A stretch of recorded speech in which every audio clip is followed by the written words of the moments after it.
One reason why the spiritual process has become the mainstay of recluses, that spirituality is not for people who want to be vibrant and alive, because generally a spiritual person means he must be like a goat. He should eat like a goat, he should live like a goat. If you show any life, maybe you're not spiritual. If life's experience has sunk deeper than the physical, you must be much more alive than anybody else. But just the rivers has been propagated for a long time. Because of this, large segments of society have given up the idea of being spiritual, because they think if they have to be spiritual, at least they must eat badly, they must dress badly and they must live badly. If you want to create a situation within you where spirituality is not something that you learn from somebody, but something that you naturally live. I must tell you a story. Are you okay for a story? There were two brothers, a father and two sons rather. As the sons grew up and the father got old, he told them that he is dividing his property into two, equally for both of them. He had large acres of fertile land. In those days, question of dividing the land never arose. It was only a question of dividing the produce. You could only divide the produce that came out of it. You never divide the land as such, because it was unwise to divide the land. Today we are paying for it. Everybody owns half an acre in this country and nothing is productive because we divided the land. So he divided the produce of the land between his two sons equally. One son got married and he had 5 children. The other son never got married. So both of them got equal quantities of grain at the end of the year when the harvest is done. So, the son who was married with children, who had a large family, one day a worm got into his head. You know, worms get into your head sometimes, yeah? A worm got into his head and then he thought, I'm married, I have a large family, I get one portion of the grain and my brother, who is alone by himself, he gets another portion of the grain. And in a few years, my sons will grow up and they will take care of me. But my brother has nobody, what will he do? He deserves more than me, he thought.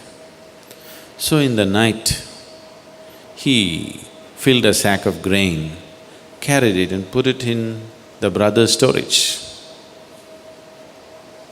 So whenever he felt like this in the nights, in secrecy, he carried a bag of grain and put it in his brother's grainage. After some time, the same worm got into his brother's head also. He thought, my brother has 5 children and a wife to support, I have nothing. Why do I need so much? But my brother will not accept my generosity, so in the night he started. Both of them, unnecessary labor was happening.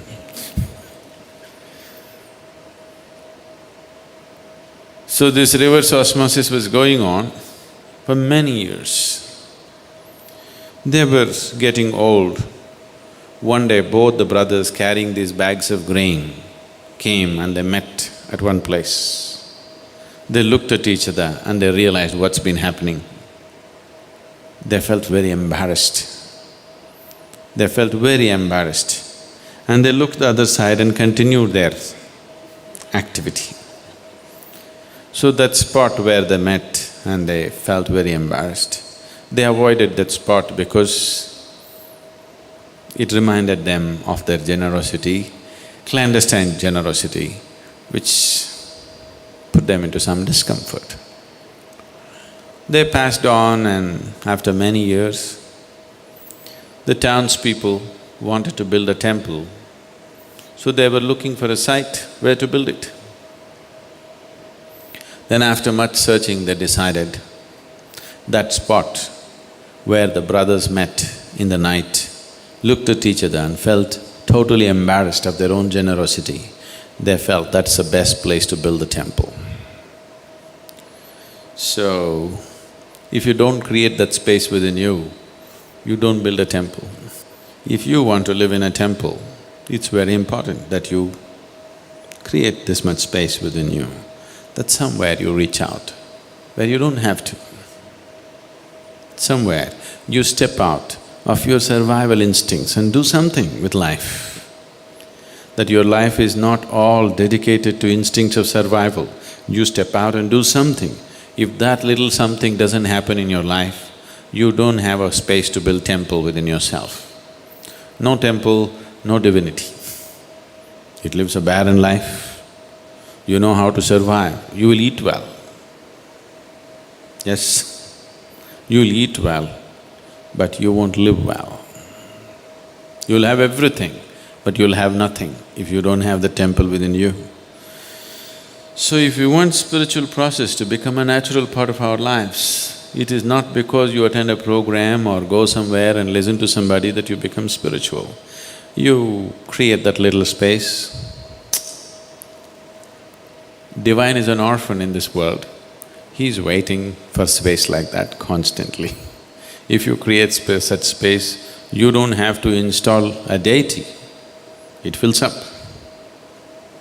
If you just create that space, a deity will come and fill up by itself. You don't have to go inviting some deity, you don't have to create one, it will anyway happen. It is because people are completely dedicated to their own survival instincts. Wherever they go, it continues.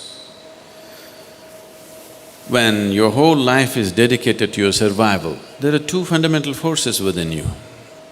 One dimension of you is always survival.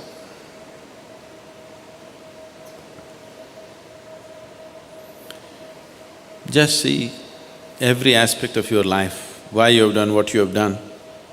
It's in pursuit of survival, isn't it? When I say survival, survival is on many different levels.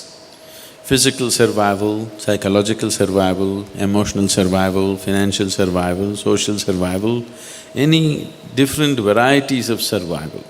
But almost everything that you do is for survival, isn't it?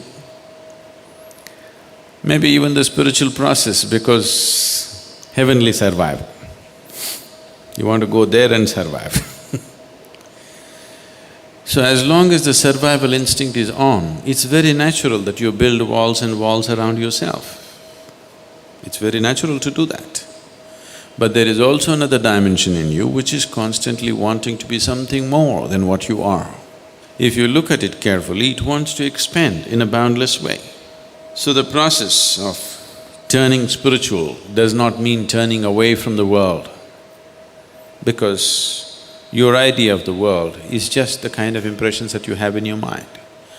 Becoming spiritual means you have deepened the process of life in such a way that it's no more a question of memory, it is no more a question of thought and emotion. Something far deeper than that has begun to happen within you. Something else has started moving within you, which is not of the body or not of the mind. Once a dimension beyond the physical and mental has become a living force within you, then you're spiritual. Not because you believe this or that, not because you enrolled in a program you turn spiritual. Something beyond the physical has become a living reality for you.